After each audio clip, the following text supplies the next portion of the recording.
It's on. Well, thank you very much. I'm going to speak in Spanish. I'm going to try to make it slow, which is very hard for me, but it's a privilege for me to introduce my dear colleague and friend, Daniel Titelman. We used to work together for so many years, and we're still working together, and we keep on working together, and the distinguished panelists I have here. The way I want to structure this discussion is, after the presentation of Daniel, I would like to make two general questions, ask for the comments on the presentation, ask two general questions on issues, and then open the floor for have a discussion with your participation. So Daniel, if I may, get the floor. Thank you, Mario. Thank you very much. Well, thank you very much for the opportunity to be here again in this very important fora and being able to discuss challenges and the future challenges of Latin America and the Caribbean. I'm really glad to be here, and Alicia Bárcena sends her best wishes and regards. Unfortunately, she couldn't accompany us today, but she sends her best wishes. Basically, I'm going to try to stick to the 15-minute time frame so we can discuss it. So I'll take advantage of the previous panel, which discussed the global scenario, and basically I will skip some of the slides I have, and I will not go into the numbers of other slides, but you have the presentation if you want to go deep into the numbers. But basically, from the previous panel, we find that Latin America is facing a complex global scenario with uncertainty, with subdued growth, with also not only in terms of GDP growth, but also in terms of trade and export growth is coming strongly down. Price of commodities are always also coming down and highly volatile, which affects Latin American countries in a strong way, with different signs sometimes, but on average it affects it negatively. So we're facing a complicated global scenario. Lucky, we're facing, in terms of financial flows, we're seeing a slowdown, but we are confident that we will not have problems of accessing to financial markets. So that makes a big difference for Latin America and the Caribbean. So basically, what we're observing is that we're having real effects in terms of our economic performance, and also financial effects through volatility of commodity prices. That's basically what the global scenario, and from what we heard this morning, it will not change probably in the near future, so we have to adjust to live in a complex, not neighborhood, but in a complex global neighborhood that will be affecting our capacity to grow. Also, I think it's very important, to the economic issue, we have to add the geopolitical issues, which are complicated things like the trade war, Brexit, now the Iran issue, which also will be generating a lot of uncertainties and a lot of volatility, both in financial markets and also in terms of global investment and things like that. So basically, I will start with the message that Latin America is facing a highly uncertain and volatile international complex, and that's very important because as the region is highly sensitive to what happens in the global economy. Okay, so it's a parameter and it's a variable that we have to take into account because we are very sensitive to what happens in the global economy and the global geopolitical economy. So let me skip these global numbers. I just want to show this graph, which I think is important, that shows the drop in terms of world trade measured by export. And that is coming down, and that's very important to a region that has bet into opening their economies, open their balance of payment, and try to go with an export-led growth model. When global exports are dropping this way, that hurts Latin America. Basically, just going into the region, and for the time of I just want to mention, and I will try to put some of the challenges I think the region is having. For this year, we are observing a general downward trend in terms of GDP growth. This is not new. The region has been decelerating in terms of growth for the last 5 years. But this year, we have sort of like in the world economy, a synchronicity of this acceleration. Up to the last year, we observed on the average, the average was decelerating, but you could observe countries growing strong, other countries growing less strong. What we are observing now, like in the global economy, is a synchronicity of the deceleration process. And for this year, we're expecting an overall slowdown of 20 out of the 33 countries in Latin America and the Caribbean. And if you just take Latin America, we are expecting a deceleration in terms of GDP growth of 17 out of the 20 countries. So what we are observing is a synchronicity in terms of the downtrend in terms of growth. Just to show you, I'm not going to the details, but for this year, up to our latest projection, which was done in July, we were expecting an average growth rate of 0.5 for the region as a whole, which is very low for the region needs. And what is worrisome is that we're also seeing that this slow trend will continue, if not aggravate. So that's one of the key challenges for Latin America. How are we going to react and then dynamize again the growth rate? Otherwise, the region is having the risk of setting into a very low path, very low growth path. And that's, I think, one of the key challenges that the region has for the future. And the policy space and policy tools and policy debate has to at least start in how are we going to revive the growth trend. Because it's very hard for all the challenges in terms of social inclusion, better income distribution, climate change issues, sustainability that the region has ahead to do it in a slow growth environment. And one of the risks is that if we are not able to push the growth rate up, we might end up not having contractions, not having big crises, but having a slow growth path in the medium term, which is something that it can hurt the region on overall. And when we're discussing policy spaces and policy prescription, there are things that are somehow constraining the opportunities. Fiscal space is not that big, or it's not as we would like it to have it. And I will show some of the fiscal space issues that limits counter-cyclical policy. Okay. A lot of countries have to do fiscal consolidations because they don't have enough incomes. So basically the message I want to send here is you have to do fiscal consolidations because you don't have enough income. If you're looking from a fiscal structure issue, the question is how can we raise more public incomes? That I will be discussing in terms of illicit flows, tax evasions, new tax structures. I mean, what I want to point out here is that in our perspective, the challenge is not only how we adjust expenditure, but it's how we increase incomes. Because for fiscal policy, we need more income for more fiscal policy. It's not enough to do more with less, just adjusting expenditure. We have to be able to increase our fiscal incomes. That's one of the key messages I want to send here, in order not to discuss only fiscal space, but fiscal sustainability. I think a key issue when you want to look in a more structural way for the region is how we can increase our fiscal sustainability.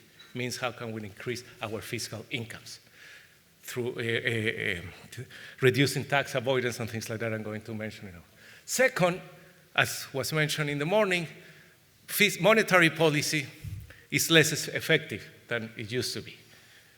Interest rates are negative in some countries, real interest rates are negative in some countries, or nominal interest rates are very near the low bound, zero bound. So how can we help with fiscal policy the impulse that many countries are trying to do with monetary policy in a less effective world for monetary policy? That's another issue. And that's been aggravated, the effectiveness of monetary policy, due to the depreciation of our monies. And even though we still have, in terms of historical standards, very good inflation indicators, inflation is being pulling up in many countries. And that's something that constrains monetary space for monetary policy. And also the structural problems we always have, the lack of productivity, our highly concentrated export sectors? How can we diversify our export sector? How can we diversify our productive sector? And how can we increase productivity is a key element for medium and long-term growth. And the message is that macroeconomic policy is not neutral for productivity increases, for productivity improvement, for productive development. So while we are facing the cycle with the macroeconomic tools, we have to also be thinking in terms of medium and term and on the effects that this macroeconomic policy will have in medium-term growth through investment, productivity, and productive sector development. Just to show you something that I think is very worrisome, when you decompose growth, basically what you observe is that in Latin America, gross fixed capital formation, investment, hasn't been contributing much to growth. Exports have been contributing in a decreasing trend, but has contributed 3 percentage points, depending. Now they're below 0.5. Private consumption is basically been pulling growth, but we are observing a worrisome declining trend in private consumptions, okay, which has been the engine of growth, and public and government consumption, or public consumption has been around zero contribution because of the fiscal consolidation process. So basically what you observe is that the region has been growing due to the private consumption, which is dropping very rapidly in this year. And the question is, given the financial constraints, given the debt increases that we were discussing this morning, how can we push consumption? But basically, how can we push investment to increase investment contribution into GDP growth? We think that's of the key issues and key challenges that the region has for the future. This is basically to show that on average, countries have been doing fiscal consolidations. The fiscal superávit goes from 0.4, minus deficit, I'm sorry, minus 0.4 in 2018 to minus 0.2 in 2019. That's showing you the consolidation efforts made by many countries in terms of fiscal primary deficits. But that hasn't reflected in the debt trend. Debt is still high, the trend is still growing, even though it's growing at a decreasing rate, but it's still growing. So there is a problem there that the fiscal efforts in terms of fiscal consolidation hasn't been able to stop the dynamic of the debt. Okay, and that's a very important constraint when you're discussing public policy and fiscal policy. The debt becomes a very important constraint.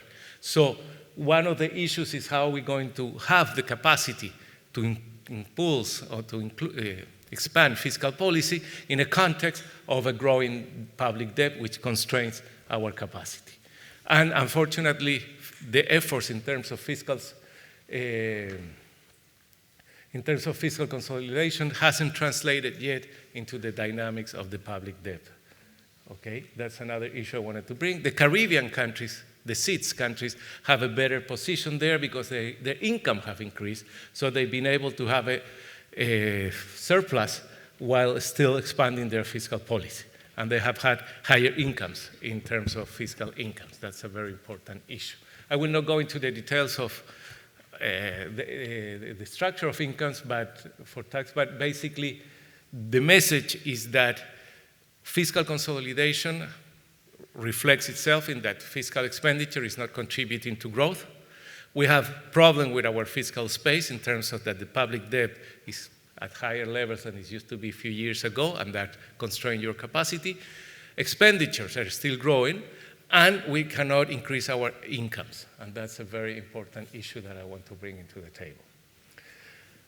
Tax evasion and illicit financial flows plays a very important role in the region. Just to give you our estimations, around 6.3% of regional GDP in tax evasions. So if you look at these numbers, there's a lot you can win by reducing tax evasion. On average, in the last 10 years, all the tax reforms have been able to increase public incomes in around 2% of GDP on average. And now we are observing here that we have 6.3% of regional GDP in terms of tax evasion or illicit flows. So if we can drop these numbers down, there is a lot of money for fiscal policy there. So I think that's a very important area where the region has to concentrate. This is just to show you what is happening with the public investment. And you can observe that from a point of 4.2% around, it's been dropping, and it's around 3% on average for the region. At the same time, interest payments have been increasing in the same amount that public investment has been decreasing, because public investment in the region is traditionally the adjusting variable. So, and one of the messages, and this graph to me is very impressive, because if we're thinking about growth in the future, public investment has to increase and has to come up. And public investment has to increase and has to come up through public expenditure, but also through public-private partnerships. So that's one of the important challenges we see there. But this trend in the downtrend in public investment has to stop in our countries if we want to be able to push, as I was saying, growth in the future. And that's the policy space that we have to explore with the contribution of public and private investment. But this trend in terms of the dropping in a region that has already low levels of public investment, this dynamic is very unproductive, just to put it in some way. So that's another message I just wanted to say.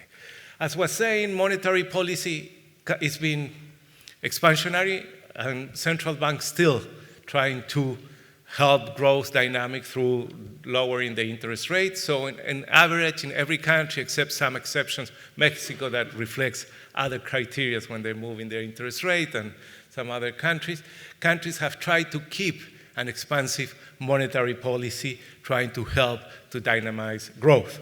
But as I was saying, monetary policy effectiveness has been coming down, and when you observe the dynamic of domestic credit, it doesn't move in the same way that monetary policy. Central banks tend to drop the policy rate, and you don't see the effect, even with lags or things like that.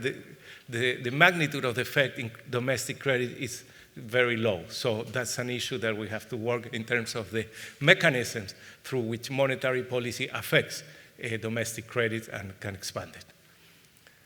As I was mentioning, rising inflation is, on average, the region has an 8% average rate of inflation, which is very good, but the trend in inflation and the trends in the exchange rate in terms of depreciation constrains the space for monetary policy. So again, there is more challenge for the fiscal policy, and how can governments use fiscal policy to try to dynamize growth.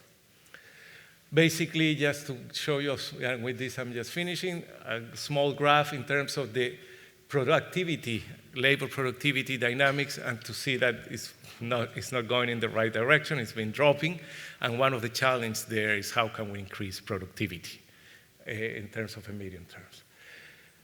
In terms of expenditure, the region in the last 10 years was able to have very positive social indicators in the sense of dropping poverty very strongly, and also in the drop of extreme poverty.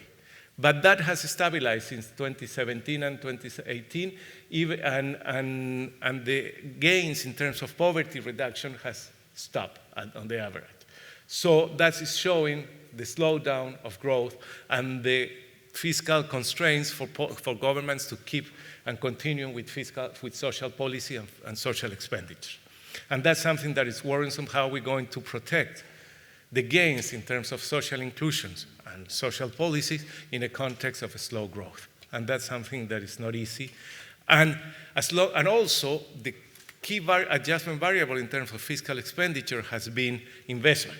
But we are observing that investment is getting to a really low levels. So the policy trade-off there is if it will not affect social expenditures now, and government will try to start reducing social expenditures, and that will jeopardize some of the gains in terms of the social inclusion that the region has been able to have in the last years. If you look at, for example, at the Gini coefficients, the region was able to have a very positive trend, which never showed in the latest 200 years in terms of reducing the Gini coefficient. But this reduction, again, has been stabilized, and we hope that Gini coefficient will not start increasing given the low growth cycle that or maybe it's not a cycle, but a low growth medium term that we will be observing in the future years if we're not able to do something. So also, all these gains in terms of poverty reduction and better income distribution can be jeopardized given a low growth environment, and that's something we have to be aware of. Something that I think is very important is not to confuse, and when you observe the different data, and with this graph I just want to show you, the difference between the Gini coefficient measured by income, and when you look at the Gini coefficient measured by asset distribution, okay? And when you look at the distribution through assets, the region is still being very unequal, okay? And if you look, for example, in Chile, if you look at the Gini coefficient in terms of income, it's 0.45, 0.45. If you look at it in terms of asset, it's 0.72, okay? If you look at Uruguay, 0.67 in terms of asset and 0.39 in terms of income. Uruguay being one of the most distributive and equalizing countries in the region. And the same thing for Mexico, goes from 0.78 to 0.50 according to our estimations. So that's an issue that is still pending in the region. How are we going to improve asset distribution, which is very important when you're discussing growth. And just to end up, just to put some challenges, and I will be finishing, from the fiscal perspective, basically what we're trying to say is that in a medium-term perspective, the region has to be able to increase fiscal incomes. We have, of course, tax reforms, but we have other ways of doing it. Reducing tax evasion and illicit financial flows can be a very important source for public incomes, okay? Reevaluate some tax expenditures. The region spends on average about 5 to 6% of GDP in tax expenditure. That is incentives that are given in terms of tax reduction to certain sectors, investments, whatever, which we think is a good policy, but it's not well applied, okay? And there's a lot of money there, 4 or 5% of GDP on average, that can be rethought, okay, in terms of their use and contribute for a more productive, a more, as was mentioned in the morning, a more intelligent or more productive fiscal policy in sense of going into the right way with investment. Okay, there are new areas where we should be promoting taxing. Digital economy, environmental and related issues, related issues to public health. Environmental, well, we've been discussing this week at the UN all the issues with climate change and economic and life sustainability. So to start taxing environmental in terms of reducing the cost of damaging the climate or the environment, I think is a very important area that can contribute to fiscal incomes, but also will contribute in the right way to productive development. Okay? Just for the time's sake, I want to finish with this. ECLAC has been arguing for some time now a very important issue. Fighting inequality is not just from a social perspective. Fighting inequality has very important effects in productivity, in growth. Okay, so a very important policy growth, which is not taking too much in the standard models to promote growth, is fighting inequality. Inequality is not only a problem of trade-off, as we are taught in terms of that when we start growing, inequality will increase, and at the end, when we stabilize in the medium term the growth rate, inequality will come down. Inequality is inefficient. Inequality attempts and complicated our capacity for growing. Not only from the perspective of disposable income or aggregate demand, but also in terms of productivity, knowledge, and human capital. And if we are going to move into a world of technology, if we're going to move into a world of knowledge as the key element for competitiveness, inequality is a problem that we have to face, not just from an ethical or from a social perspective, but also from a growth perspective. And that's a message we've been working in the last years, trying to show that inequality is not only an outcome of growth, but it's also a causality of growth. So within the toolkit that we have to stimulate growth in the region is fiscal policy, well done, well designed, hopefully geared for investment, but also the fight for inequality will be a source of growing, not just from an aggregate demand perspective, but also for knowledge and the capacity to stimulate competitiveness and productivity.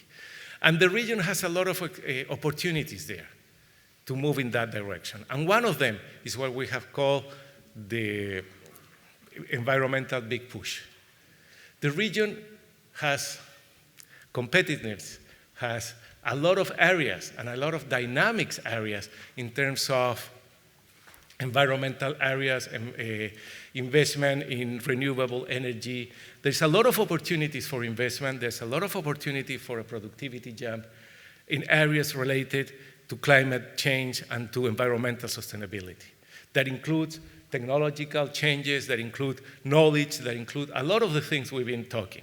So there we have a space, there we should be gearing our fiscal policy, there we should be pushing our overall investment, private and public, and building these tools to mobilize resources, to put investment in areas related to climate sustainability, to environmental sustainability, where the region has very strong dynamic competitiveness for the future.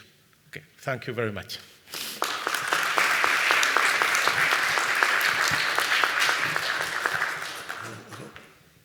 Yes, no, thank you very much, Daniel. Excellent portrait of what's going on in our region. And I would like our distinguished panelists to take into account what Daniel said. The truth of the matter is that at the beginning of 2010, we were very optimistic about the commodity cycle. And remember, President Peña Nieto offered that he was going to deliver the growth rate of 6% during his mandate. And finishing the decade, we're ending up with a growth that is projected of what, 2.8%? Very, very low, and much lower than the world economic growth. So in Latin America, we're always optimistic, and then we end up at the end of the commodity cycle. It's a cycle that we're not able to break, in spite of our optimism. I remember we used to have an executive secretary, Gerd Rosenthal, that always used to use the word a serene optimism, a cautious one. And the truth of the matter is that what we see now is a restricted macroeconomic policy space for the years to come. We see uncertainties and the deceleration of the global growth and maybe of the trade. We see a decline of commodity prices in a trend that looks it's going to stay for a long time, that is. What is the way forward? Where do we go? If you could tell me, each one of you, what are the 3 or 5 things that we can have to have a successful economic growth towards the future, what will you tell me? And I will open the floor with Paolo Giordano, and I will go in the same order, and then please, Paolo, you got the floor. Introduce yourself to the... Thank you. Good morning. Thank you to the Foro Global for the invitation. I'm a principal economist in the integration trade sector of the Interamerican Development Bank, and we're very happy to be here today. I think it's very important that in a moment where the General Assembly gathers, the voice of Latin America needs to rise. We are really at the center of what's going on in the world economy. The world economy is affecting us a lot, and so it's very important, and this forum is very welcome. I would like to stress one point that Daniel mentioned in his excellent presentation, but I would emphasize it. This time, what's happening in the global trade is really at the center, or is really one of the main drivers of what's going on in Latin America. And we can probably be borrowing a term from the financial literature, talking about the sudden stop of global trade flows. And if we compare this to what happened during the global financial crisis, we still are not at the same level of fall in terms of trade flows. But what we're seeing is that the recession is already longer. So I'm talking about the trade recession, the contraction of trade flows. So Latin America this year in the first semester will see his trade flows going down 1.2%. This didn't happen, fall in this magnitude didn't happen in the previous contraction of 2014, 2015. And what's important to see is that what's going on in the global trade is really affecting Latin America through two channels. One is the price channel. Global value chains in Asia have come to a sudden stop. In the first semester, the trade growth was 0. So all the value chains are being blocked in Asia. And this is affecting us because obviously it affects the prices of the commodity that we export to Asia. And this is very significant. But more importantly, the investment perspectives have been eroding very sharply all over the world. And we are seeing what experts call the PMIs indicators, which reflect the confidence of purchasing managers across the world. They're going down everywhere. They're predicting a recession almost of trade flows almost everywhere, with the exception of the US also, although in certain indicators, even the purchasing managers of the US start to worsen their expectations.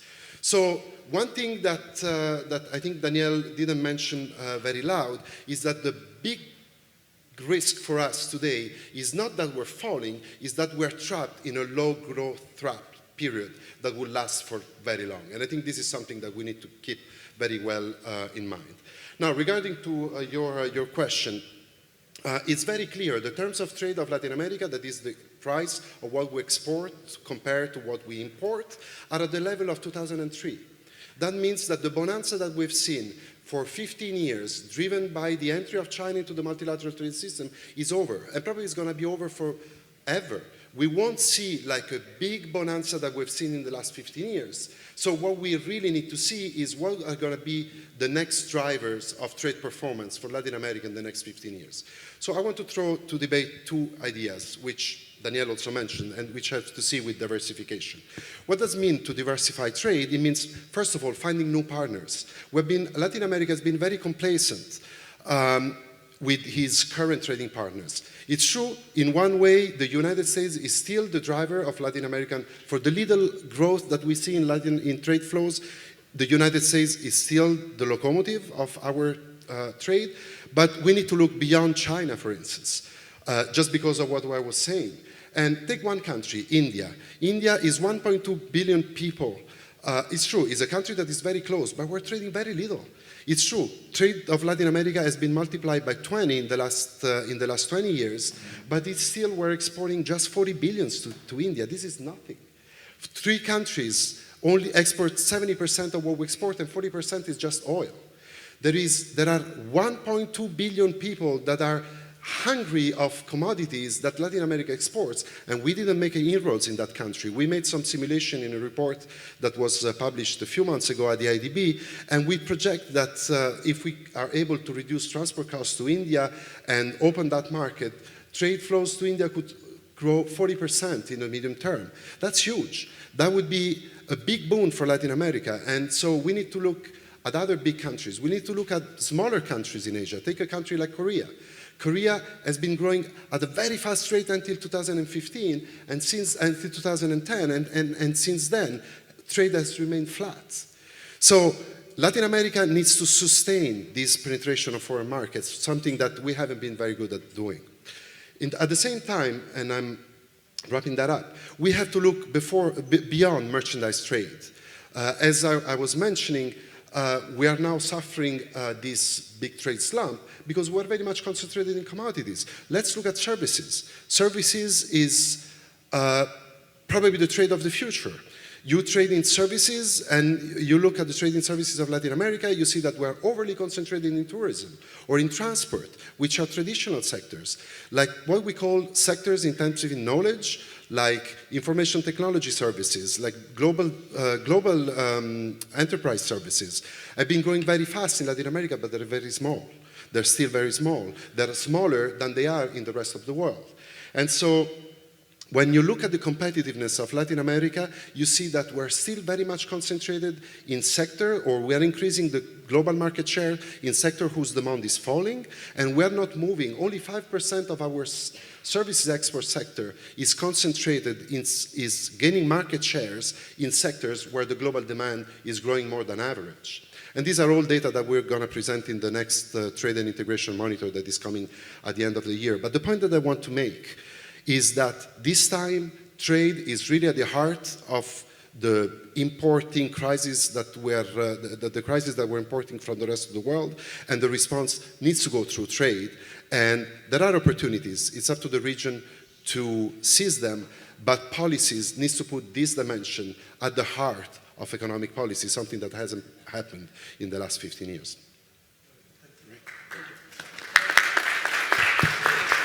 Well, thank you. Thank you very much, Paolo. Very good, interesting comments. Otaviano, Paolo has mentioned two way forwards: trade diversification, if I may summarize it, and looking beyond merchandising in trade, go for services. And what else? Thank you very much. Introducing myself, I'm currently with Brookings Institution, among other things. And I'm a former vice president and executive director at the World Bank, vice president at the IDB, and executive director at the IMF. Trying to be complementary to what superbly Daniel and Paolo said, let me just highlight one thing that I find extremely important. We have common features in the region. We have this common sensitivity to whatever happens to the global economy, in the case of Southern American countries, particularly commodity price, and also financial conditions. But we also have differentiating factors. What weighs mostly on what happens to Mexico and Central America is not exactly the same with respect to Brazil, Argentina, and the Pacific Alliance countries. And also one must reckon the fact that in some of these cases, we have had some self-inflicted issues. One has to recognize Chile, Colombia, Peru, for instance, are benefiting now from the fact that they had very sound macroeconomic policy management. Whereas Argentina is paying a huge price for this, and Brazil has undergone a deep crisis, and still taking long to leave out of it because exactly of the legacy in terms of public debt with previous attempts. So one must make this point. It's all in common, it's all Latin America and the Caribbean, lots of things in common, but the country-specific factors, particularly the quality of macroeconomic management matters a lot. Now, going to the question that we need to reckon here, Paolo aptly outlined how trade is a front. Let me highlight three other areas where definitely we could find the difference for the region, because they all have to do with productivity, a common factor in the whole region, even in Chile. Chile is an outstanding case of success in going up the ladder of income, but still, it's a common factor in the region, the low performance when it comes to productivity. And that's what explains the sensitivity of some countries to the commodity prices, because the GDP is price times quantity. If quantity does not evolve very fast, then the fluctuations of price matter so much. So the region has a problem with productivity. This has been shown in reports by the World Bank, by the IDB, by ECLAC, and so it is beyond doubt. Three ways by which, beyond the obvious education, quality of education, this goes beyond any doubt, There are two others which are quite important and are to the reach of appropriate economic policy making.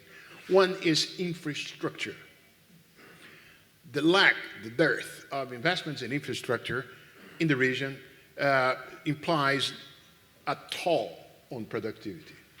In the case of Brazil, that I, for obvious reasons, know a bit, let's say, deeper, the Brazilian investment in infrastructure along the last 30 years has been lower than what would be needed to maintain the previous level of infrastructure. Brazil has been eating its already precarious infrastructure. And this obviously leads to waste. When I got at the World Bank in 2004, the World Bank did a study on the competitiveness, productivity and competitiveness of soybeans in Brazil. And at the time, Brazil was already disputing the first place with the US in soybeans production and exports. That, despite the fact that the absence of storage conditions and transportation was taking a toll of 30% of the Brazilian soybeans production. So put the infrastructure in place, and immediately the productivity increased. Another dimension which has implications for productivity is the business environment. Our region is no champion when it comes to the kind of components of business environment that lead to waste. And business environment in a broad sense that includes not only paying taxes, but also obtaining licenses, resolving judicial controversies, the transaction costs that are inevitably an important dimension of any sophisticated economy, we perform badly. Some cases even worse than others, but it's not. So it's obviously an important item when it comes to structural reform agenda to improve the business environment. On infrastructure, let me tell you one thing as well that is quite important. No matter what happens in the immediate future with any kind of localized financial crisis that it might have, U.S. non-financial corporate sector, which I doubt, or whatever, one thing that one should take into account is the fact that there is a long-term decline in long-term interest rates that has come to stay. It's been approached in this morning here, Felix, Paolo mentioned it. There is a mismatch between the amount of savings and the leverage capacity of the financial system and the opportunities to invest. And that's why we have seen this long-standing decline in long-term interest rates. So the issue is not availability of money. Capital costs are reasonably low. The problem is that there is a mismatch between that abundant liquidity and finance availability and the kind of risks inevitably faced in any sort of investments like in infrastructure. Institutional investors don't feel very much comfortable in having to manage to cope with the kind of risks that plague a chain of value of infrastructure. If one breaks down the value chain of any infrastructure service, among, let's say, 3 stages: conception, project preparation, construction, and operation, one may find different kinds of risks in each one of them, regarding which the financial agents don't feel very much comfortable with dealing with them, managing them. Now, if we have, since we mentioned fiscal policy, instead of having the state, like Brazil did, like BNDES did, trying to substitute, to replace the private investment, if you have BNDES or similar equivalent institutions focusing on providing that specific risk coverage of those segments regarding which the private sector doesn't feel comfortable in managing, then you have a sort of a crowding in of private engagement because it makes visible definitely the private sector appropriation. And this applies, one by one of the infrastructure service kinds, and you will find different types That's what the true public-private partnership means. And I believe, I'm a strong believer, that the way to overcome the fiscal deficiencies that our region will keep facing will be by moving toward this kind of complementary role played by private and public sectors in infrastructure. That's, for me, the, if not, let's say, a low-hanging fruit, but that's an obvious way to move forward to cope with infrastructure, which would lead to higher growth through demand, through supply, reducing bottlenecks, and indirectly productivity. Thank you very much. Please clap. Then we open the floor to Francisco Sanchez, our next our colleague, Gonzalo. Please. Thank you, Mario. First, let me thank the Foundation and other sponsors for giving me the opportunity to share some of my thoughts here and respond to the excellent presentation that Daniel did and Mario's questions. There's been a lot of talk about U.S.-China tensions, trade tensions, and China's role in Latin America. So I thought I'd talk about the role of trade and investment flows from the South Pacific island of Fiji into Latin America. Okay, I'm trying to see if you're awake after lunch. I too am going to talk about China and the United States and its impact. I agree violently with Paolo that what's happening economically in Latin America is largely driven by what's happening with trade flows around the world. So I do want to talk about China and U.S. trade with Latin America and put that in context. I want to talk about the U.S.-China trade tensions. What are the opportunities and challenges for Latin America? And then I want to respond to Mario's question, so what do you do? And I'm going to do that in 3 minutes or less. First of all, I often read articles about how the United States is falling behind and China is the dominant figure in terms of trade with Latin America. I think it's important that we put in context that two-way trade with China last year was a little over $300 billion. Pretty significant considering that in the year 2000, trade with Latin America and China was around $12 billion. So it has grown substantially. Two-way trade with Latin America and the United States last year was over $1 trillion. And if you think of it in the context of the Western Hemisphere and you add Canada to it, two-way trade, at least for the United States and the other countries in the Western Hemisphere, is approaching $2 trillion. So the relationship within this hemisphere remains vital and remains very important. So that's point number one I wanted to make. Point number two, I get frustrated when I hear on a daily basis or I see the stock exchange respond to the smallest news about U.S.-China trade negotiations, right? The trade negotiations stop, stock market goes down. Trade negotiations start up again, the stock market goes up. As though once those negotiations are complete and there's an agreement, all will be good with the world. I'm here to tell you that this tension is not short-term. The trade relationship between the United States will remain whether President Trump is in office or whether there's another president in office. Now, the dynamics will change.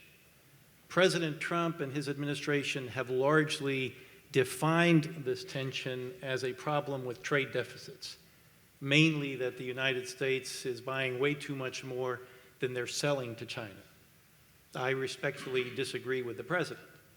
There's a lot of reasons why you have a trade deficit. One of them is your economy is doing well. So consumers will buy more. American companies will buy more inputs to manufacture more things. So the deficit in and of itself is not a problem. In fact, if that was the only problem, we could solve this tomorrow. China would buy natural gas from us, they'd buy more soybeans from us, they'd buy a couple more Boeing airplanes from us, and we may not eliminate the deficit, but we'd reduce it greatly. That's not the challenge. The challenge is who's going to be dominant in the world of technology? Who's going to run and control artificial intelligence? Who's going to run advances in telecommunications? And the things that the United States are asking of China are likely not to happen. So as Latin America thinks about its future, don't think about this US-China trade tension as ending when Trump leaves office or before the next US presidential election. This tension in one form or another is here to stay. And I will add to that there are some benefits to Latin America. Soybean sales from the United States to China has dropped, and I make a prediction that to some degree they will never come back. And the reason is, I think, is that China doesn't want to find itself dependent on the United States for fear that something like this can happen again. Now, that isn't to say that they're going to not buy any soybeans from the United States. I don't think that's possible with current production of soybean around the world. But clearly, there's been an immediate benefit. Last year, Brazil reported record sales of soybeans to Brazil, and I suspect that will continue. So it is an immediate impact, but it's one that will sustain. Another impact that is in part because of the trade tensions is that companies, both Chinese and American, are going to leave China as a place to do production. And they're looking at other places. There was a survey by the American Chamber of Commerce in Shanghai. 41% of their membership said they are thinking about or already have moved production facilities outside of China. And one of the top destinations was Mexico. It doesn't have to be just Mexico. I think there are opportunities for other countries within Latin America. I have a client with CNS Global Advisors who you almost think she anticipated this. She's in the textile business. 3 years ago, moved 2 factories out of China into the United States. Now, she's having some challenges there, and she's looking to find other places. There may be countries represented here that she may want to talk to. She still has factories in China, and every day she's telling me, I probably have to close them down. And I think there are going to be opportunities to look at some of those coming to not just Mexico, but other parts of Latin America.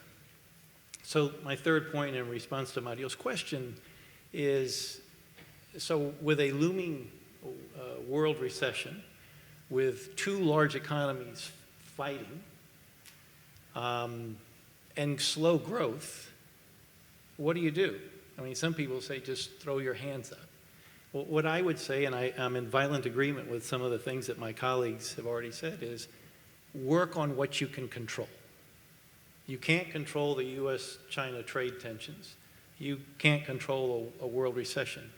But you can control business reform to attract investment. You can talk about some of the things that Danielle has talked about. So focus on what you can do. Focus on what Paolo said about finding new markets. And I would add to what Paolo said, rediscovering old ones. And by that I mean the United States and Canada and your neighbors. So regional reinforcement of regional integration and reinforcement of reaching out to countries around the world that perhaps countries in Latin America have not really focused on. So there are things you can do. There are opportunities. It's just there for the taking. Thank you.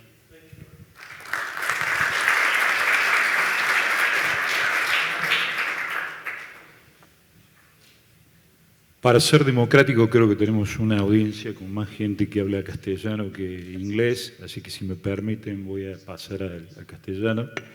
Antes que nada quiero agradecer a todas las instituciones que han organizado este extraordinario evento y en particular a 3 personas, al presidente Fernández, a Natalia Despotovic y a María Victoria Abreu por esta invitación. Mi agradecimiento profundo. Yo había hecho una presentación para este panel, pero la dinámica me ha llevado a cambiarla, muchas cosas ya se han dicho. Entonces quisiera hacer 2 breves puntos sobre algo que se dijo esta mañana y que creo que se va a proyectar en el debate de mañana. Un tercer punto estrictamente conectado con los comentarios de los colegas economistas, Y un cuarto punto vinculado con la última intervención de Panel, que creo que es muy importante. Una de las palabras, de las ideas que nos va a dejar este 2019 es una idea que ya ha venido creciendo en los últimos años, pero creo que este es el año en que ha hecho eclosión, y es Economic Statecraft. La división entre economía y política que tenemos en las universidades y de las que somos productos es cada vez más difícil de sostener. Esta mañana incluso hubo dos de los panelistas que nos insistieron en la preponderancia de estos elementos políticos en la discusión económica hoy en día. Y creo que eso es central para entender lo que le pasa a América Latina, ¿no? Tenemos que reflexionar mucho sobre eso. Economic Statecraft empieza a aparecer en casi todos los documentos sobre análisis y sobre propuestas de políticas en América Latina, y esto también creo que es algo que va a seguir con nosotros por un largo tiempo. Hay un documento de ECLAC, de CEPAL, que analiza las relaciones entre China y América Central, y el primer capítulo es sobre factores geopolíticos, escrito por un economista, ¿no? Me llamó mucho la atención ver ese debate, pero la verdad es que es una necesidad, estamos en eso. El primer punto vinculado a lo de esta mañana, que creo que es muy importante, tratando de sintetizarlo en una frase. Como dice un colega mío mexicano, nunca el cambio cambió tanto. Nunca el cambio cambió tanto. Tenemos una aceleración enorme del cambio y la absorción social y política sigue a una velocidad muy baja. Y aquí hay una fuente de tensión que creo que es central. Y el segundo punto que quería mencionar es la expansión y la explosión de la demanda por parte de la sociedad frente a sus autoridades políticas. Y lo sintetizo en esta frase. Todos quieren todo y todos lo quieren ya. Entonces tenemos una explosión de la demanda, y para satisfacer esa demanda tenemos instituciones políticas más débiles o más robustas, pero tenemos instituciones políticas que básicamente se generaron durante el siglo XIX. Con instituciones del siglo XIX tenemos que responder a una demanda del siglo XXI exponencialmente más alta. Acá tenemos un problema de gobernabilidad y de capacidad de delivery estructural muy difícil de resolver. El tercer punto, como decía, tiene mucho que ver con los temas económicos de esta mañana y de los panelistas que me precedieron, y tiene que ver con el tema de la caída de los precios de los commodities y el tema del gasto público, ¿no? Parece ser que una gran fuente de nuestros problemas en América Latina es la caída del precio de los commodities. Quisiera darle una vuelta a esa idea. En términos históricos no han caído tanto, todavía sigue siendo bastante, son más bajos que en el pico, pero en algunas áreas y algunos commodities siguen siendo bastante altos. El problema es que cuando tuvimos el aumento de ingresos con los commodities, también aumentamos el gasto público proporcionalmente, y la reducción del gasto público es muy inelástica. No podemos hacerla del mismo modo que siguiendo una correlación con la caída de los ingresos de los commodities. Entonces, se nos han quedado descalzados estos gastos, el gasto público alto, que permitió, entre otras cosas, producir esa reducción de la pobreza que hemos visto en varios gráficos durante el día de hoy, pero obviamente se disminuyeron los ingresos. Entonces, ese descalce entre el nivel de gasto y el nivel de ingresos creo que es mucho más grave que analizar que la caída del gasto. Y el cuarto punto creo que es el de la guerra económica entre Estados Unidos y China, que creo que es central, digamos, ¿no? Decía Clausewitz que la guerra era la continuación de la política por otros medios. Me permito refrasear a Clausewitz diciendo que la guerra comercial entre Estados Unidos y China es la guerra por otros medios. Es la guerra por otros medios. En la historia de la humanidad, la emergencia de una nueva superpotencia ha sido siempre un evento cataclísmico, de repercusiones estructurales, tectónicas. Un colega de la Universidad de Harvard analizó en los últimos 500 años qué pasa en la emergencia de una nueva superpotencia. Ha habido 16 casos, 12 de ellos terminaron en guerra real, ¿no? Y esto es central, como decía el señor Sánchez, es central para entender el mundo en el que estamos viviendo. Esto en América Latina tiene repercusiones centrales. No se puede hacer un análisis serio, económico y político de América Latina sin tener en consideración el rol creciente de China en las 2 últimas décadas, que es estructural, que China es el socio comercial número 2 de América Latina y el número 1 de América del Sur. Y no solo 3, que fueron los primeros 10 años de este siglo, sino crecientemente inversión y cooperación financiera. Una parte de las reservas de los bancos centrales de la región están en renminbi. Hay 3 países que firmaron swaps en América del Sur, 4, perdón, Surinam, Chile, Brasil y el primero de todos, Argentina, con China. Este es un tema central. Y lo que está sucediendo ahora es que a esta guerra comercial en la que vivimos, estamos crecientemente entrando a un proceso de decoupling económico, a un quiebre de las cadenas globales de valor, y se está clonando la globalización en 2 esferas económicas separadas. Esto es muy parecido, tiene una alta correlación con 2 spheres of influence, como decíamos cuando analizamos la Guerra Fría después de la Segunda Guerra Mundial. Hay una correlación muy directa. En el caso de América Latina, esto significa una presión muy grande sobre la política exterior de los países latinoamericanos, como no hemos vivido desde 1991, cuando se disolvió la Unión Soviética. Estamos en un mundo nuevo. Esa ventana de libertad de política exterior, que se abrió el 25 de diciembre de 1991, se ha cerrado. Vamos a política exterior con mucho menos grado de libertad. La política aquí en Estados Unidos sobre China cambió claramente en la National Security Strategy de diciembre del 2017. La fecha a retener para América Latina es la crisis que tuvimos este año con la cancelación de la reunión del BID en Chengdu, que iba a ser en marzo, que ha pasado desapercibido para la mayoría del público, pero que ha sido un quiebre central en las relaciones triangulares entre Estados Unidos, América Latina y China. Central. Y la presión de Estados Unidos se concentra en 3 áreas fundamentalmente. Uno es el cambio de reconocimiento de Taiwán a China, que sucedió en 3 casos recientemente en América Latina. Uno, el de República Dominicana, Panamá y El Salvador, los otros 2 casos. El segundo área de presión de Estados Unidos es sobre la iniciativa de la Franja de la Ruta de la Seda, Belt and Road, una enorme resistencia de Estados Unidos y de presión a que los países latinoamericanos firmen los Memorandum de Understanding de la Ruta de la Seda, aunque 19 países ya lo firmaron.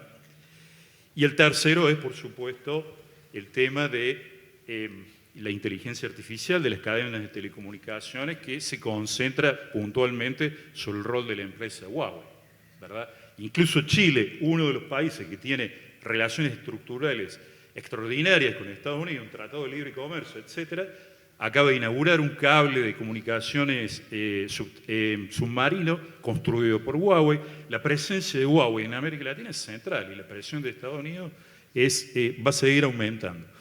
Así que coincido con que este es otro elemento estructural que ha llegado para quedarse. Podemos desarrollar más este punto en las preguntas. Gracias.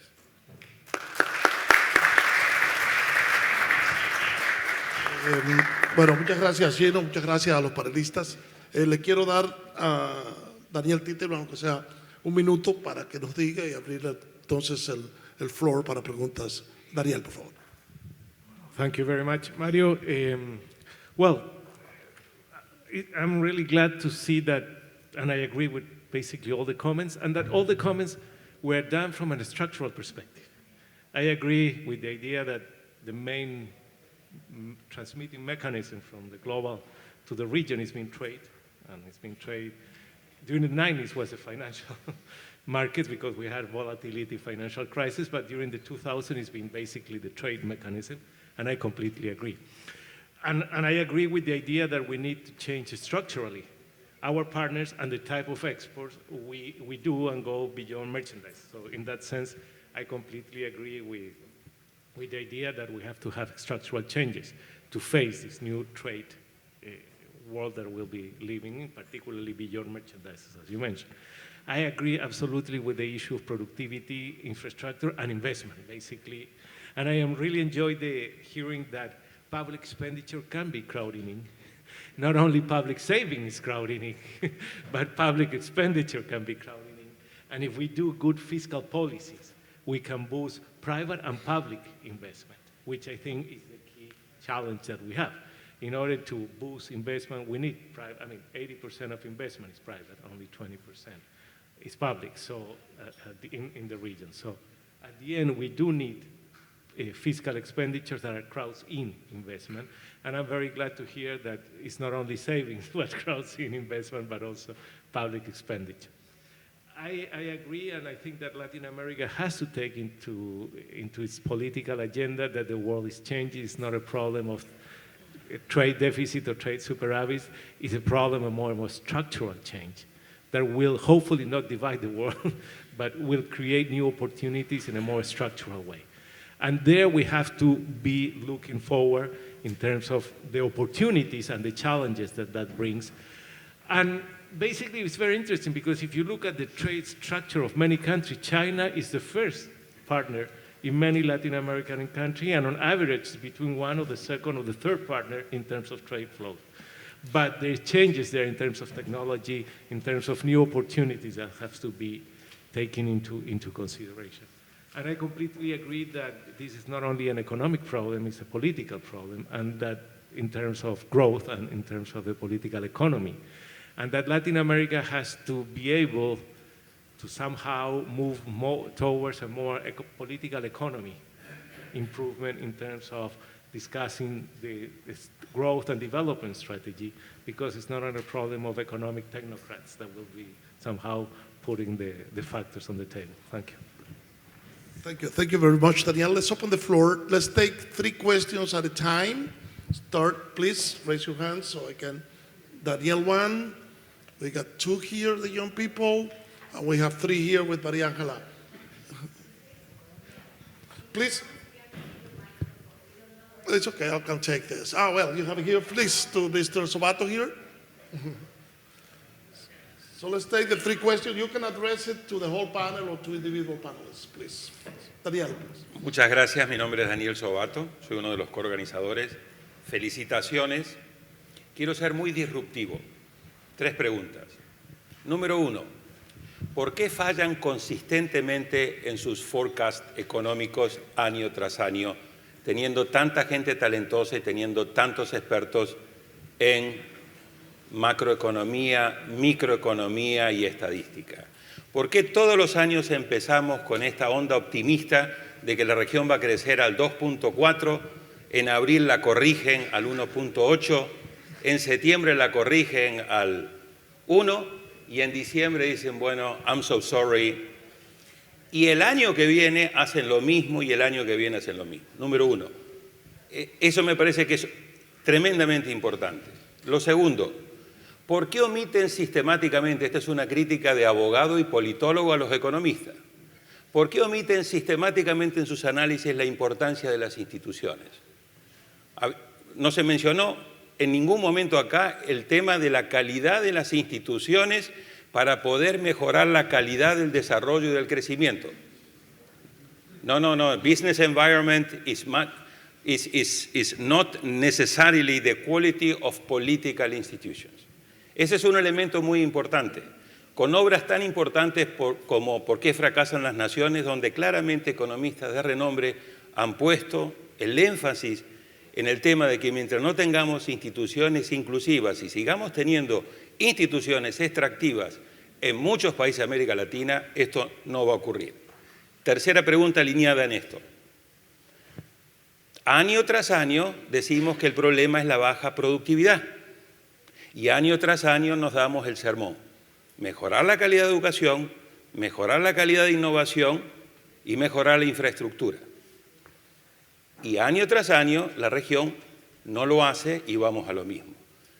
¿Por qué no incorporamos más elementos de decisión política?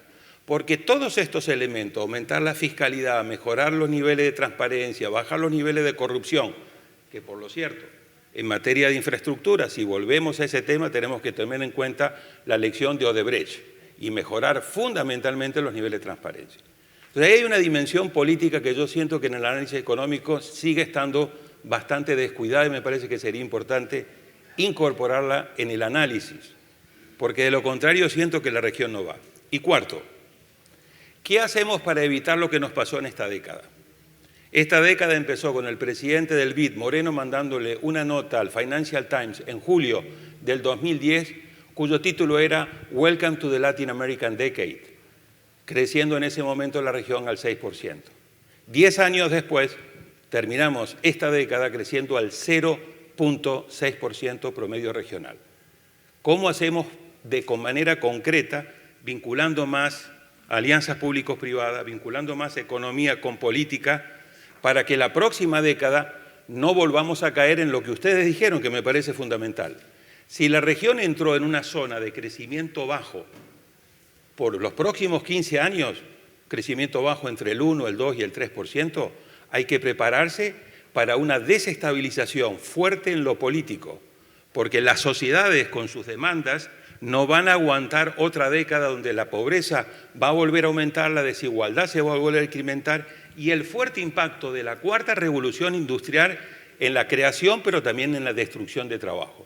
Así que o nos preparamos para crecer o vamos a tener una década no solamente económicamente mala, sino políticamente muy inestable. Y ese me parece que es un elemento fundamental a tomar en cuenta. Gracias y perdón por tomarme mucho tiempo. Muchas gracias, Daniel. Creo que vamos a tratar de que nuestros panelistas decidan. Hay una pregunta: ¿por qué fallan en sus forecasts económicos los organismos internacionales todos los años? ¿Quién es el voluntario para? Creo que Daniel, que está en la CEPAL, y nuestros amigos del BID nos pueden decir qué pasa ahí. La segunda pregunta es: ¿por qué se omiten las importancias de las instituciones para el desarrollo? Profesor Otaviano, vi que reaccionó, le daré el floor para que él trate de comentar. La tercera pregunta: los problemas de baja productividad. No sé si lo quiere tomar Francisco o nuestro colega allá. No el tema de productividad. Creo que Daniel puede tomar ese. Y el cuarto es: ¿qué hacemos para evitar lo que pasó en esta década? ¿Cómo hacemos? Comenzamos muy optimistas, estamos terminando con una tasa de crecimiento de un 2.8% durante los 10 años, no digo los 10 años acumulados. Entonces, bueno, comenzamos con Daniel y con Paolo con los forecasts. Paolo. Bueno, para mí es muy simple responder a esa pregunta porque el BID justamente no hace forecasts para no meterse en esos problemas. Así que se la dejo la pelota a Daniel. Pero sí, una cosa quiero decir, porque creo que la pregunta iba mucho más allá del tema de los forecasts. Está claro que en los círculos, digamos, de asesores de política, que es un poco el negocio en que estamos todos, hay a veces una cierta tendencia al optimismo. Y me parece que, y lo traté de decirlo en mi intervención inicial, me parece que para América Latina se termina el periodo de la complacencia. Se hablaba hace unos años de década perdida por los temas financieros, justamente, como decía Daniel. Yo creo que hoy lo que hay que pensar es cómo va a ser la próxima década para que no sea una década perdida. Y viene por cambiar radicalmente el modelo de inserción internacional de nuestra región. No hay otra manera de salir creciendo. Los economistas de Harvard muy famosos que dijeron: te vuelves lo que exportas.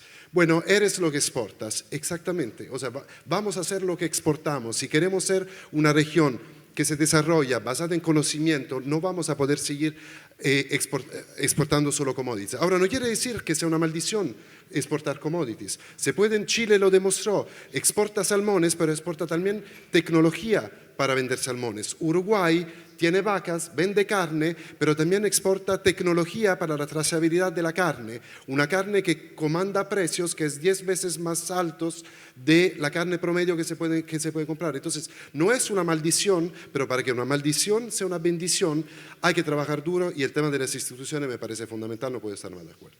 Muchas gracias, Daniel. ¿Algo sobre los forecasts? Bueno, la CEPAL sí hace forecast y yo soy responsable de esos forecasts, así que no me voy a autoflagelar en público, ¿no? a ver, yo creo que tu pregunta, y ahora toco el tema de los forecasts, pero iba un poco más profunda. O sea, uno puede hacer forecasts basado en series de tiempo y seguir trayectorias, uno puede hacer forecasts usando series de tiempo más una serie de supuestos sobre algunos cambios. Y eso explica un poquito las desviaciones, y yo también creo que hay un factor psicoanalítico que no sé por qué la Pascua, que es cuando se cierran los forecasts para el año que sigue, tiende a hacer que la gente esté más optimista, y normalmente si tú haces un seguimiento de los forecasts hacia finales de año, normalmente los forecasts son mejores que cuando empieza el año y se empiezan a ajustar. Hay una serie de factores que podemos discutir después si quieres. Pero creo que tu punto me parece muy válido y es clave, es porque hace 10 años, y este sobre optimismo o sobre pesimismo. Éramos la década perdida y ahora somos la región del futuro. Y resulta que ahora no sabemos muy bien en qué estamos. Y yo creo que ahí hay un problema de fondo. Y cuando escuchamos los comentarios y escuchamos, y uno va a los seminarios y escucha, si la región no enfrenta sus problemas estructurales, probablemente en 10 años más vamos a estar viviendo de nuevo estos ciclos que a mí me gustaba un poco, la discusión no se centraba en los vientos de cola o los vientos de cola, que son los que te explican mucho esta década perdida, hasta ahora la nueva década de América Latina. Y la pregunta de fondo es por qué la región no ha hecho esa tarea estructural. Y hay muchas respuestas. Yo creo que una es que en algún momento se pensó que con cierta estrategia esa tarea estructural se iba a producir de manera automática.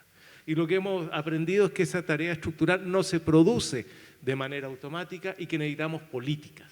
Y necesitamos una economía política que sea capaz de sustentar las políticas que generan los cambios estructurales. Y con esto termino.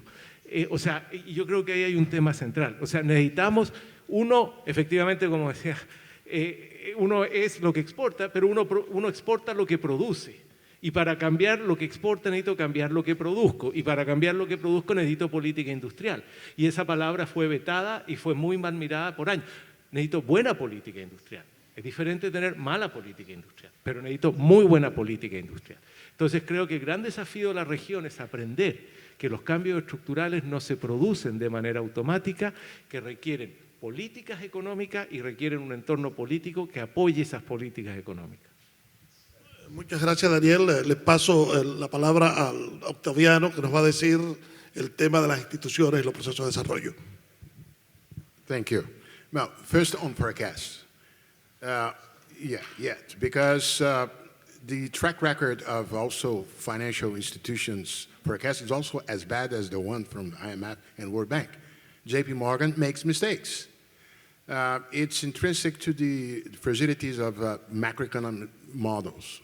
So don't put any specific special guilt on the multilateral institution, because of that one, they're not guilty. On the institutions, look, when I said business environment is a nickname to encompass everything that happens outside a company, between a company and the overall economy where it operates. It obviously embeds the institutions of a country, including the types that you alluded to, whether they are inclusive or extractive. Definitely, each one of the dimensions of business environment is affected by governance aspects, by whether you have to pay a toll from someone from the government. In that regard, you write on something quite important that may have happened, that certainly has happened in the region, and that has to do with Brazil, the fruits of which will only come as time passes by, which is the crusade, the issue on anti-corruption, the Odebrecht scandal. There is a threefold gain to be accrued from what has happened, but which will come only gradually over time. First of all, there will be hopefully more competition in the private sector that caters to the public sector, instead of the kind of cartels that we watched in Brazil and in the rest of the region. Secondly, the selection of projects by the public sector will cease to be defined in terms of opportunities for bribery and more to the intrinsic nature of the specific projects.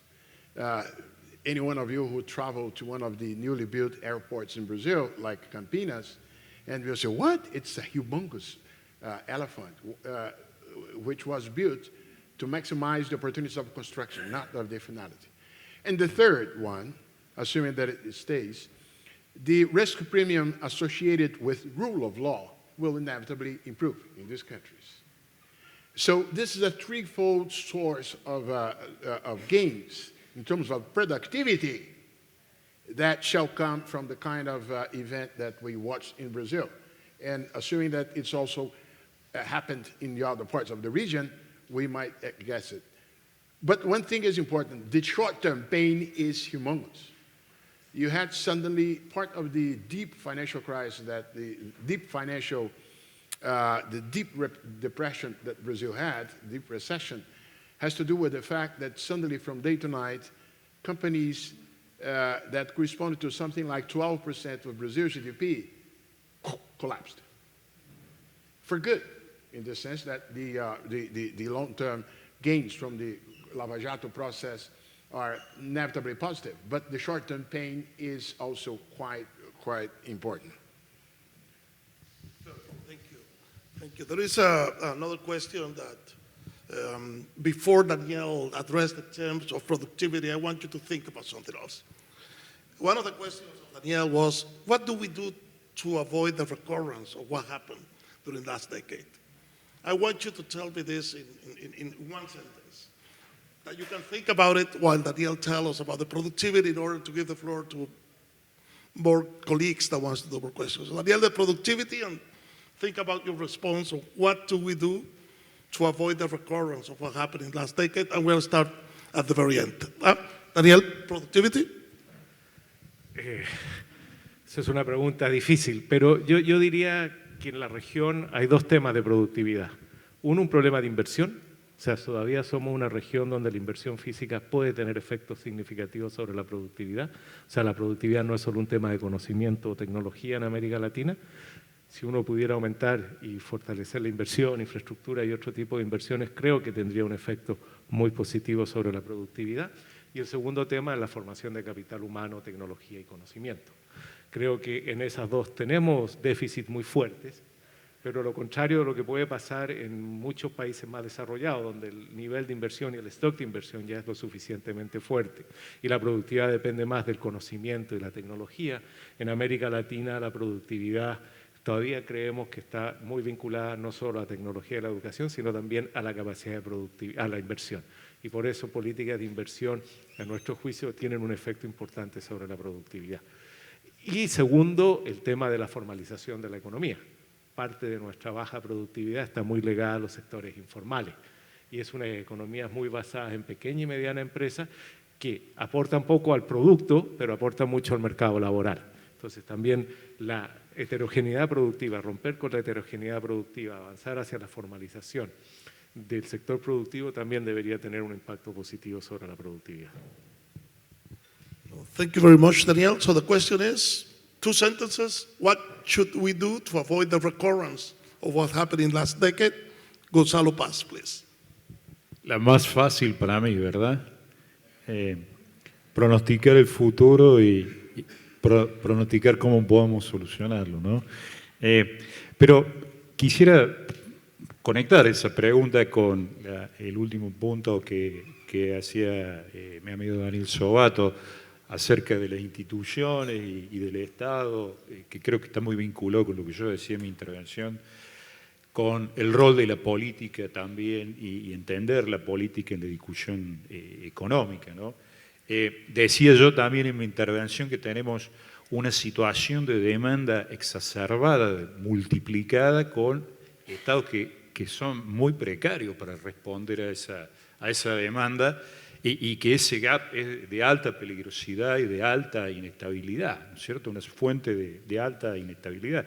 Fíjense, conectando con lo que se decía previamente también sobre gasto público en América Latina, hay un informe extraordinario que hizo el BID, el Banco Interamericano de Desarrollo, el año pasado sobre gasto público, y allí nos encontramos que ha habido un aumento de gasto público en América Latina, pero que casi todo se ha ido a gasto corriente, no a gasto de capital. Y ahí viene el déficit que tenemos en infraestructura, pero porque el aumento de ese gasto se ha ido a gasto corriente. Y la ineficiencia, y acá las instituciones creo que tienen un rol central, la ineficiencia en ese gasto. Fíjense ustedes que el BID ha calculado que el gasto público en América Latina, controlado por distintos factores, pago de deuda, etcétera, produce un impacto de mejora del índice de Gini del 4%, cuando en el contexto de los países de la OCDE el impacto del gasto público en términos de Gini coefficient es del 38%. Estamos hablando de es 8 veces más eficiente el gasto en el marco de los países de la OCDE comparado con el promedio de la región. Y esto se explica solamente por instituciones y por calidad de Estado. Así que es evidente que si no tenemos un cambio muy fuerte en esta área, vamos a volver no es que vamos a volver al mismo punto, vamos a continuar en esta degradación de la situación, y coincido totalmente de que es una fuente de inestabilidad muy grande. El gap entre el aumento de la demanda y la capacidad del Estado de resolver los problemas en América Latina es enorme y es creciente. Repito, tenemos casi todos los problemas viejos, tenemos todos los problemas nuevos y tenemos instituciones que son estructuralmente diseñadas además del siglo XIX. Las que tenemos del siglo XIX son muy malas, pero el diseño institucional también es un factor. Hablamos de una economía de la innovación, hablamos de aplicar la inteligencia al cambio y no aplicamos el mismo grado de inteligencia y no nos damos cuenta que tenemos el mismo nivel de necesidad de cambio en las instituciones políticas también. No solo necesitamos instituciones de calidad, sino necesitamos instituciones que ni nos imaginamos cómo van a ser. Cuando pensamos en instituciones y en el Estado, solamente pensamos en hacer mejor y más eficientes las instituciones que tenemos diseñadas en el siglo XIX. No sabemos qué instituciones necesitamos para absorber la tasa de cambio que estamos generando hoy en día. Y eso es un problema muy grave. So there's not an original thought that I'm going to share with you. But a lot of the ideas that you've heard here today, I think, is a good start in answering Daniel's question. We absolutely need to find ways to invest in infrastructure for a whole host of reasons. So I think that's one concrete thing that we absolutely have to do. I start with what I said when I finished my talk, which is focus on what you can control. And a lot of the suggestions that were made here, you can control. You can go find new markets and actively go after them. You can develop a service sector. And to Daniel's question about institutions, not only can you really have to invest in institutions, and I would say institutions that reinforce the rule of law and that fight corruption need to be high on that list. And as a subset of that, making sure there are consequences to when people engage in corruption and make sure those consequences are severe. I think one of the frustrating things for the general population is to see people consistently get away with things or a slap on the wrist. And until that dynamic changes, I think that you might see some of the same dynamic 5-10 years from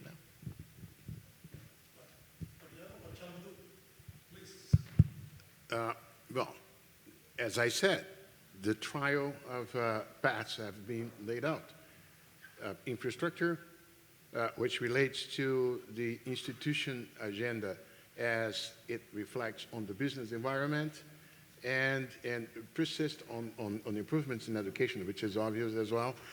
One last point on the trade war. By coincidence, last week I published a blog on America's Quarterly, the title of which was Latin America is not benefiting from the trade war. And my argument was that the trade diversion benign effects were more than outweighed by the trade destruction effects. So I still remain a bit. And I finalized the article with the following. Recalling an old Swahili proverb, which says the following: when two elephants fight, the grass gets crushed. When two elephants make love, the grass gets crushed. So we better not have these two big elephants because we suffer in one way or another. Thank you, Paolo. Paolo, please. Yeah. You're asking me one question, the big answer to the development problem of Latin America in 1 minute, and my answer is that that's exactly the question you don't want to answer.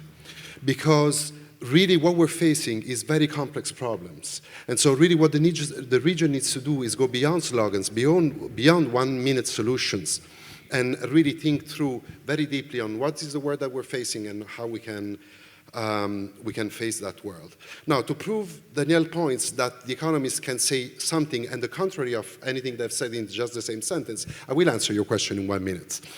And I think that one point that I want to bring up is something that Francisco said, is the importance of regional integration. I think the region pays lip service to regional integration, but is not getting serious to that. And last year we put forward a proposal at the IDB where we have a very pragmatic proposal to how to build regional integration step by step in a very pragmatic way. And why is that important? And that's what we pointed out in that report, is that when time gets tough, regional integration can work as an insurance policy. Not only an insurance policy on trade, but also we've been discussing investment, but there is one issue that was brought up in the first panel, which is the region hasn't still tackled the question of cross-border investments. We are still thinking in terms of small countries, and we're small countries compared to the world. We're not elephants. So regional integration is in a way to get to the size of an elephant, or at least to look like an elephant. And this is something that is still long overdue, and it's still part of the solution, and it's still something that the region can do and hasn't done enough. Thank you very much, Natasha. With your indulgence, I'm going to take a couple of questions of two ladies, because the Me Too movement is very strong in the US, and I don't want to be accused of having a panel that is all males and having the question from males. So, Maria Angela, please, if you can do your question, and then Lisa can do the other one, and then please, if you want to address it specifically to one of the panelists or to the panel. Thank you so Maria much. So my first question was going to be about regional integration. I wanted to ask, how do you see it happening now in political terms? It has been, in economic terms, kind of a solution, but it's not happening. So I wanted to ask that, but you gave the answer, so I want to go to the next question that I had. For me, it's very interesting that we talk about commodity prices, and everybody kind of say, oh, there's nothing we can do, commodity prices are going to continue being bad. And then you mentioned the case of exporting meat, and saying that it's origin denominated, and it gets higher prices. The same is happening with coffee. The same is happening with cocoa. Why is that not more important? WIPO, for example, the latest report on intellectual property, the biggest case that they had was coffee. There are many opportunities to do that. Why is this kind of not entering the minds of people? We inherited a system with commodities that we just exported without diversifying, in bulk. Is that really the only way to do it in a world where we have logistics that are completely different, communication systems that are completely different, and technology? And in these commodities, to me, it's like I say, we can export roasted coffee. No, it doesn't taste the same. It didn't taste the same 20 years ago, maybe, with that technology, but it does today. So why is everybody so kind of set up of thinking of commodities as just something dramatic that happened to us, instead of thinking about, we have champagne, we can do what France did with champagne. Thank you. Thank you very much, Maria. Lisa, please do your question, and then I'll give the floor to the panelists.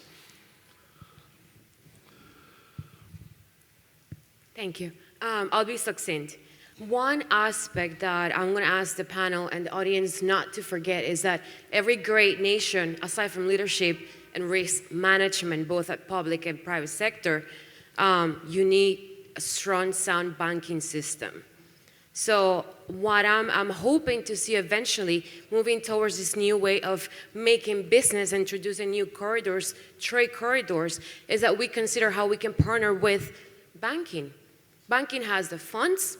We are trading on volume and frequency. The public sector can greatly benefit on the technology and the know-how that global financial institutions are already buying and implementing. So in LATAM, we need to pay focus to the private banking sector. I know of brands that unfortunately, because of the recent corruption scandals in Brazil, they've decided to exit. They're exiting key markets. So that's something that I hope governments do pay attention. You guys who have the lead to influence and shape policy, do consider how come we haven't sat down with bankers and make it more inclusive of the private sector to influence in the dialogue that is going to keep coming up. Thank you very much, Lisa. I'm going to give the floor to the panelists, Otaviano, Paolo, Francisco, and Gino Adianta. Let me just kickstart two very interesting set of questions. On commodity price, obviously there's not much that the countries can do about them, but there is a lot that can be done with respect to the proceeds of it. The relevance of having fiscal rules to take care of the procyclicality of a commodity price. And the example comes from Chile. It pays off. It paid off because rather than indulging into the euphoria phase, as it was the case of other countries in the region, like Brazil and Argentina, Chile managed to be ready for when the time of lower price came. Second thing related to that, on governance. The quality, the natural resource wealth is either a blessing or a curse, depending on the quality of the governance with respect to how the resources are used. In the case of Brazil, for the specific reasons of the moment at which the pre-salt oil layer was discovered, the oil discovery was more of a curse to Brazil than a blessing because of the succession of investment decisions that were taken even before the pre-salt oil was exploited as it is now. So there is a lot to be done regardless of whether we don't control commodity price. On financial inclusion, that's something that we didn't have the time here.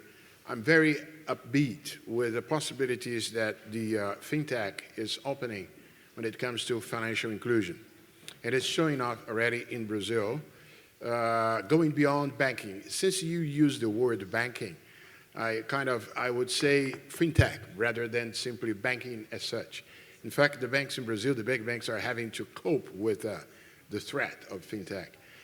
It definitely is a way to improve. Daniel said inequality affects growth, and one of the channels through which this happens is through the effects on the poor kids who don't have the chance to be educated or have the health assistance, and this impacts their productivity in the future. So this is one of the channels through which definitely more inclusion, including financial inclusion, may help improve the prospects for our region. Ditto with Otaviano on fintech. I was going to say the same thing. It can help with inclusion. It can help with economic growth. So your question is spot on. And I completely agree with you that countries that depend on commodities as part of their growth strategy should look at how you develop value add from those commodities. I sit on the board of a company that for its first 100 years made all its money from processing commodities, shipping commodities, storing them, and trading them. And the margins are razor thin, just like for the countries. We have shifted so that by 2022, 25% of our revenue will come from value-added activities. So if an individual company can do that, there's no reason why businesses that are in those commodity business can't do the same thing. And I think it would have a very positive impact in those countries. Quisiera decir algo también sobre la pregunta de los commodities. A mí me encantaría que Barbados, Paraguay y Bolivia fueran los líderes mundiales de la inteligencia artificial. Me encantaría que Ecuador dominara la venta y exportación de servicios en el mundo. Me encantaría realmente y ojalá algún día lleguemos a eso. Me parece que el péndulo analítico en contra de los commodities ha ido demasiado lejos. Los problemas son por las cosas que no tenemos, no tanto por las que tenemos. Eso tiene que ser fundamental, un punto de partida. 10 años atrás, en cualquier lugar del mundo al que yo iba y debatíamos el tema de la exportación de commodities latinoamericanos a China, hasta se llegó a plantear de que íbamos a tener un problema de Dutch disease por la gran cantidad de commodities que exportábamos, digamos. Seriamente había gente que planteaba eso, que íbamos a un escenario de Dutch disease y que de ninguna manera se materializó. Así que sin commodities, los commodities no alcanzan para nada. No alcanzan para tener los países que queremos tener, no alcanzan para tener la educación que queremos tener, no alcanzan para tener la sanidad que queremos tener. Pero sin los commodities estaríamos mucho peor. Chile sin commodities sería México, que tiene un déficit más o menos de 60.000 millones de dólares por año con China por muchísimos años. Brasil sin la soja, sin el hierro, sin el petróleo hubiera sido México. 60.000 millones de dólares de déficit anuales por muchos años. Argentina sin la denostada soja hubiera sido también México. Con los commodities no alcanza. Sin los commodities estaríamos mucho peor. Just one quick, just to remind our debate, I take your question and I would say it's not an either or. This company that I serve on the board on still makes a lot of money from processing, shipping, storing, and trading in commodities. But we now do value added as well. And I think I took from your question is we can do both, and we ought to have a mix of that. And I support that and believe it has value. Yeah, and we should not fall into the prejudice against commodities. Look, the Brazilian agriculture is highly technology intensive. The value of the soybeans, if you take into account the service embedded in it, weather forecasting, and so on, the part of nature is small. Let's not fall into this prejudice that producing commodities is low standard. Let me give you complementary perspective to what has been said on this issue. It's about quality. The trade report of last year, we called it el salto de calidad, flying to quality. And that's exactly what the region needs to do. You can export the same chocolate bar, but if it's organic, certified, fair trade, and all that, it will command 4 times the same price. So this is what the region has not done enough. It's not only about adding value through industrialization, it's also adding value through quality. And this is something that, like ancient grain, it's exploding in Europe as a demand. And so you don't need to have artificial intelligence in Bolivia if you have quinoa, and you can sell the best quinoa of the world, the highest quality quinoa of the world, at a price that is 10 times what the bulk quinoa would command on international markets. So think about it, el salto de calidad. I mean, thank you very much to the excellent presentation of Daniel, the distinguished panelists. Thank you. Thank you.